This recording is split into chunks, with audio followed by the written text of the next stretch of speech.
Bonjour à tous. Aujourd'hui, priez sans cesse. Veillez donc et priez en tout temps, afin que vous ayez la force d'échapper à toutes ces choses qui arriveront et de paraître debout devant le Fils de l'homme. Luc 21, verset 36. Souvenez-vous que Jésus était souvent en prière et que sa vie était constamment entretenue par l'inspiration du Saint-Esprit. Que vos pensées et votre vie intérieure soient telles que vous n'ayez pas à être confus lorsqu'elles vous seront rappelées au jour du jugement. Le ciel ne reste pas sourd aux prières ferventes des justes. Élie était un homme sujet à des passions semblables aux nôtres. Et cependant, l'Éternel l'entendit et il répondit à ses prières de la manière la plus étonnante. La seule raison de notre manque de puissance divine doit se trouver en nous-mêmes.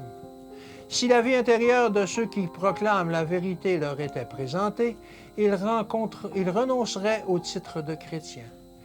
Ils ne croissent pas dans la grâce. Ils adressent de temps en temps une prière au ciel, mais il n'y a pas entre eux et Dieu une réelle communion. Nous devons être souvent en prière si nous voulons faire des progrès dans la vie spirituelle. Que le temps fût consacré à la prière, que de temps fut consacré à la prière lorsque le message de la vérité fut proclamé pour la première fois. Que de fois s'éleva la voix d'intercession dans les chambres, dans les granges, dans les vergers, dans les bosquets. Nous passions fréquemment des heures dans la prière fervente, 2 ou 3 d'entre nous réunis pour réclamer la promesse divine. On entendait souvent le bruit des pleurs mêlés aux accents d'action de grâce et de louange. Maintenant, le jour de Dieu est plus proche que nous ne le pensions tout d'abord, et nous devrions être plus consacrés, plus zélés, plus fervents qu'alors. Les dangers qui nous menacent sont plus grands qu'à ce moment. Des âmes se sont endurcies. Il faut que nous soyons maintenant remplis de l'Esprit du Christ et que nous n'ayons plus aucun repos avant de l'avoir obtenu.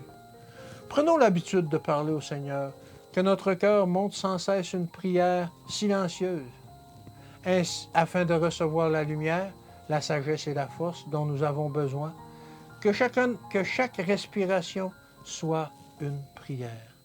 Que Dieu vous bénisse et qu'il vous garde, et à demain.